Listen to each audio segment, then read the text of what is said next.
Assalamualaikum warahmatullahi wabarakatuh. Perkenalkan, kami dari kelompok 3. Saya sebagai juru bicara akan menyampaikan hasil diskusi kelompok kami. Standar akuntansi pemerintah. Dalam pemerintahan, pelaporan keuangan untuk pihak-pihak yang terkait tersebut dikenal dengan istilah standar akuntansi pemerintah. Standar akuntansi pemerintah merupakan prinsip-prinsip akuntansi yang diterapkan dalam tindak penyusunan dan penyajian laporan keuangan pemerintah. Standar akuntansi pemerintah ini dibutuhkan untuk mendapatkan transparansi dan akuntabilitas penyelenggaraan akuntansi pemerintahan. Standar akuntansi pemerintah juga memiliki dasar hukum. Dasar hukum tersebut antara lain Undang-Undang Nomor 17 Tahun 2003 tentang Keuangan Negara, Undang-Undang Nomor 1 Tahun 2004 tentang Perbendaharaan Negara, Undang-Undang Nomor 15 Tahun 2004 tentang Pemeriksaan Pengelolaan dan Tanggung Jawab Keuangan Negara, Undang-Undang Nomor 32 Tahun 2004 tentang Pemerintah Daerah, dan masih banyak lagi undang-undang dan peraturan pemerintah yang lain yang menjadi dasar dari standar akuntansi pemerintahan. Dengan adanya otonomi daerah, otomatis pemerintah daerah memiliki kewenangan yang cukup besar untuk mengelola sumber daya yang dimilikinya, termasuk dalam pengelolaan keuangan. Nah, dalam pengelolaan keuangan ini, pemerintah menggunakan sistem akuntansi pemerintah daerah. Sistem akuntansi pemerintah daerah adalah serangkaian prosedur mulai dari proses pengumpulan data, pencatatan, pengikhtisaran, sampai dengan pelaporan keuangan dalam angka pertanggungjawaban pelaksanaan APBD yang dilakukan secara manual atau menggunakan aplikasi komputer. Sistem pembukuan akuntansi pemerintah daerah. Di Indonesia, pembukuan akuntansi pemerintah daerah mulai diterapkan pada tahun 1974. Pada saat itu, Indonesia menggunakan sistem pembukuan berbasis kas atau pembukuan tunggal. Pada sistem ini, hanya mencatat transaksi yang berakibat bertambah atau berkurangnya kas. Karena sistem pembukuan ini memiliki banyak sekali kekurangan, tentu saja pemerintah akan menggantinya dengan sistem yang lebih baik, yaitu dengan mengeluarkan Peraturan Pemerintah Nomor 24 Tahun 2005 dan selanjutnya Peraturan Pemerintah Nomor 71 Tahun 2010. Lalu apa perbedaan dari kedua peraturan pemerintah tersebut?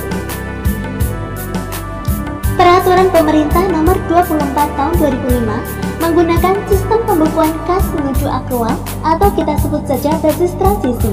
Sedangkan Peraturan Pemerintah Nomor 71 Tahun 2010 menggunakan sistem pembukuan berbasis akrual.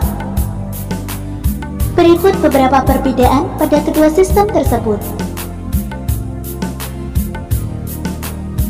Pada basis transisi, digunakan basis kas untuk pengakuan transaksi pendapatan, belanja, dan pembiayaan, dan basis akrual untuk pengakuan aset, kewajiban, dan ekuitas dana. Sedangkan basis akrual merupakan basis di mana transaksi ekonomi dan peristiwa lainnya diakui, dicatat, dan disajikan dalam laporan keuangan pada saat terjadinya transaksi tersebut, tanpa memperhatikan waktu kas atau setara kas diterima atau dibayarkan.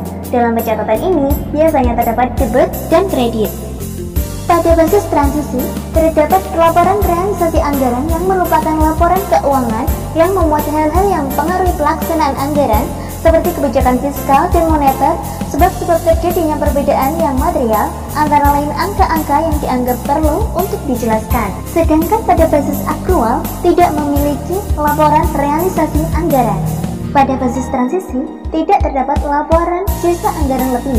Sedangkan pada basis akrual, laporan perubahan sisa anggaran lebih disajikan secara komparatif. Maksudnya, bisa dibandingkan dengan laporan sebelumnya. Pada laporan perubahan sisa disajikan pos-pos yang tertera pada gambar tersebut. Pada basis transisi, dalam laporan neraca, ekuitas dana terbagi menjadi ekuitas dana lancar, ekuitas dana investasi, dan ekuitas dana cadangan. Sedangkan pada basis akrual, dalam neraca hanya ada satu ekuitas, yaitu kekayaan bersih pemerintah yang merupakan selisih antara aset dan kewajiban pemerintah pada tanggal laporan. Pada basis transisi, laporan arus kas disajikan oleh unit yang mempunyai fungsi perbendaharaan. Arus masuk dan keluar kas diklasifikasikan berdasarkan aktivitas operasi, investasi aset non-keuangan, pembiayaan, dan non-anggaran.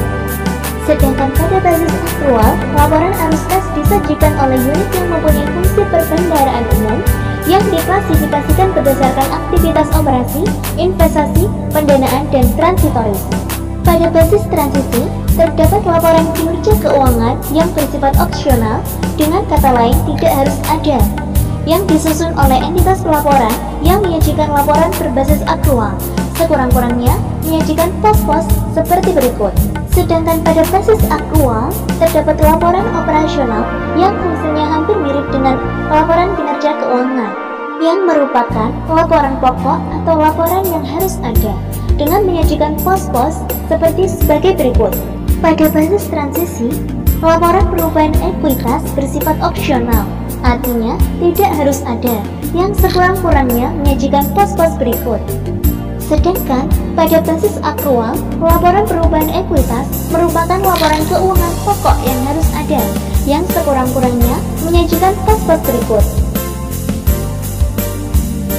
Basis transisi terdapat CALK atau catatan atas laporan keuangan yang menyajikan informasi tentang penjelasan atau daftar terinci atau analisis atas nilai suatu pos, misal riwayat pendirian perusahaan. Sedangkan pada basis akrual, CALK hampir sama dengan CALK pada peraturan yang lama. Perbedaan yang muncul hanya dikarenakan komponen laporan keuangan yang berbeda dengan peraturan pemerintah yang lama. Sekian hasil diskusi dari kelompok kami. Kurang lebihnya mohon maaf. Semoga bermanfaat. Wassalamualaikum warahmatullahi wabarakatuh.